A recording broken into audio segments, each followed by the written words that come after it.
Hey there, it's Coach Patrick from Endurance Nation, back with another Coach videocast slash podcast. This is our weekly series, so we do our best to help endurance athletes make smart decisions, become better, faster, and stronger, even smarter versions of themselves through just some daily dose of knowledge and reflection. In this episode, I'll be talking to you a little bit about donating slash paying it forward.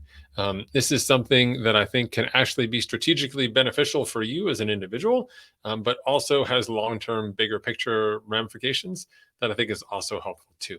And so, without further ado, let's dive into it. And this episode here specifically was inspired by practices for me related to how I clean things up on a seasonal basis.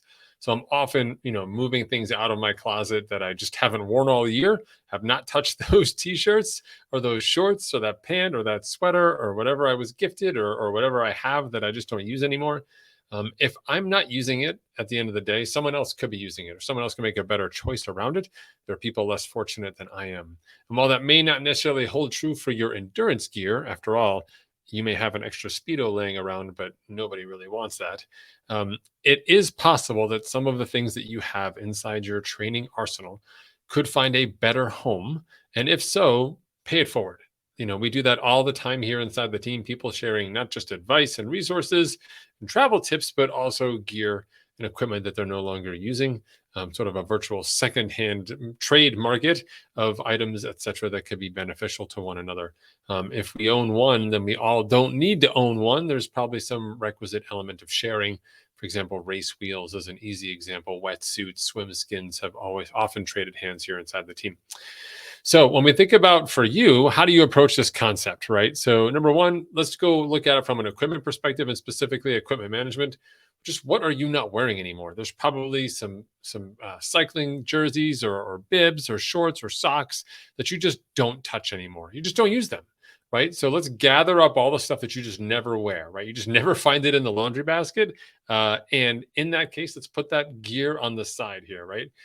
Let's also take a look at the versions of things that we just don't use. Like maybe you set out this goal of doing winter running, but you just don't run outside in the winter. Like it's too cold, so you just have all this long sleeve, long leg apparel that you're just not going to use either.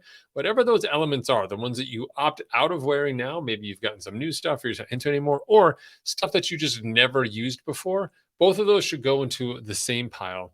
And then based on what you have in the pile, that's when we go to your network.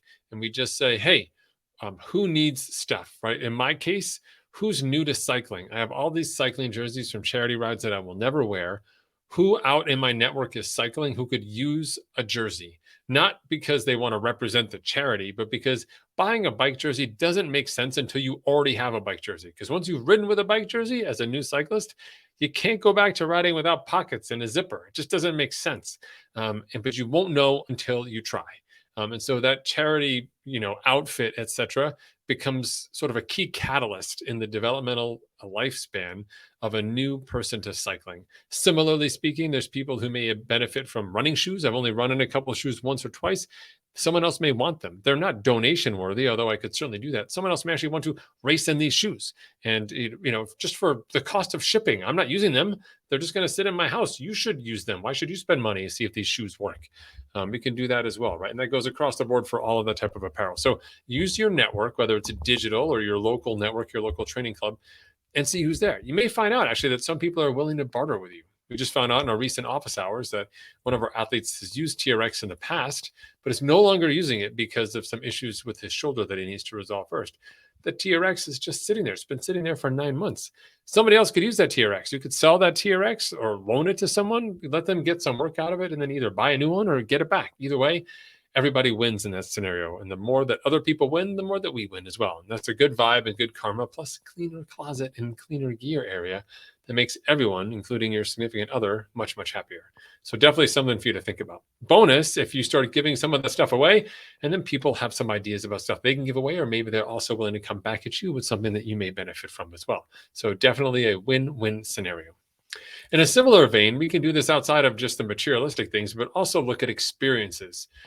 The local race scene is a key part of any athlete's environment. Wherever you train, whether you're into the sport or not, having local athletics be a part of the agenda inside your town is actually super beneficial. So it could be a 5K race series. Maybe there's like an open water swim thing or a cycling race or some duathlon or whatever it may be. There's something happening in your neck of the woods. If not the town, then perhaps the county. And that's where people are getting together and exercising and celebrating the passion for just moving, whether it's someone who's new to the whole game or someone who's more experienced moving along that path.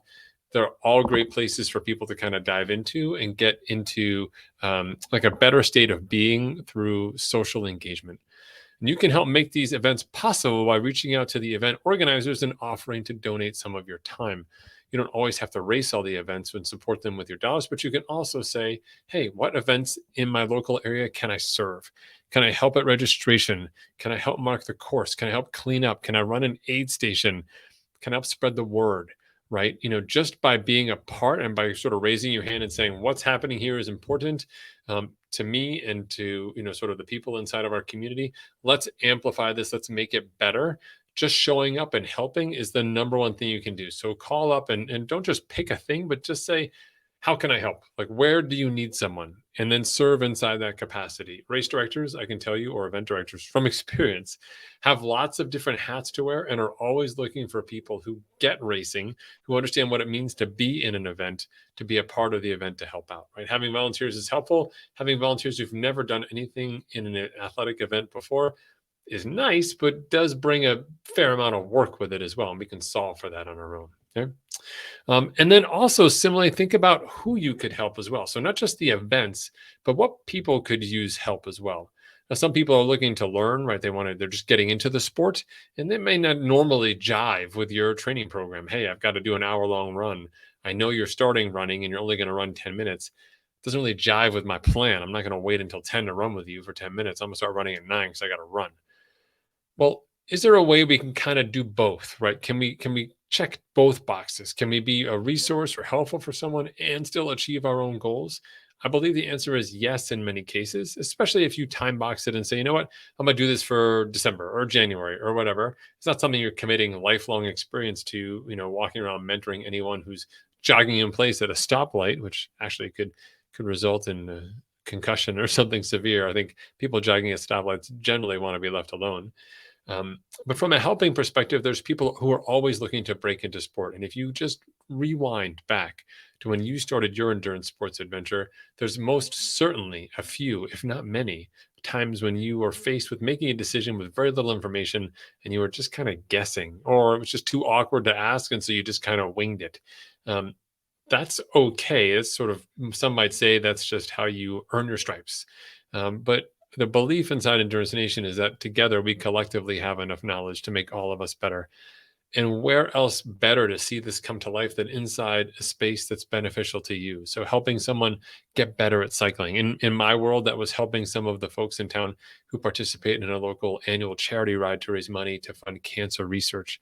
That's a fantastic way for me to help impact people who are into cycling and have to cycle a long distance, but don't have a ton of experience.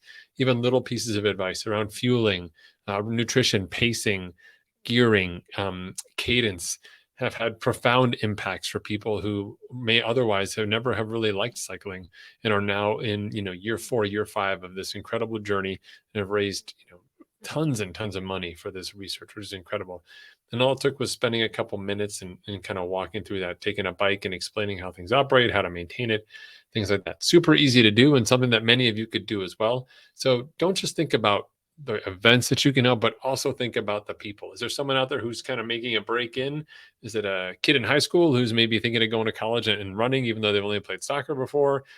Is it a neighbor who wants to get into being active? You've seen them with a bicycle, they're kind of struggling a little bit. Whatever it is, just raise your hand and say, don't be pushy. Just say, hey, I'm here to help. Like, you got questions about that stuff? Believe me, I've made all the mistakes and I'm happy to, give you some advice for whatever it's worth. Okay. Super easy to do, super low friction, but just having other people know that you may need help or having a resource, that's super helpful because most of us just go straight to the computer, straight to Google, straight to YouTube. But being able to ask someone in real life is actually really powerful, especially because you can do the follow-up questions, get more information, get context. It just it's awesome. And it's also sort of that first building block in terms of how we build community. So let's start with that. Giving back in terms of our things that you no longer need or use. And then also giving back with our time, whether it's to an event that really is meaningful inside your community or to you. And similarly to the people in your town who are new on their endurance/athletic journeys, who may need a little attaboy or just some quick advice to make sure that they don't ride 20 miles on that really flat tire that just took them this first 5, which was quite a struggle. Thanks for tuning in, folks. Coach Patrick here, signing off from another weekly Coach Video Cast/podcast. Tune in every week on Facebook to get this. Find the recordings on YouTube. Connect with me on Twitter as well. All of that's available on our website at endurancenation.us. You can follow us on socials, or if you like, create a coaching membership. The first 30 days are money back guaranteed. I'll be happy to walk you through a season planning process and get you ready for that next big event. Take care, everyone. Have a fantastic week, and I'll talk to you soon.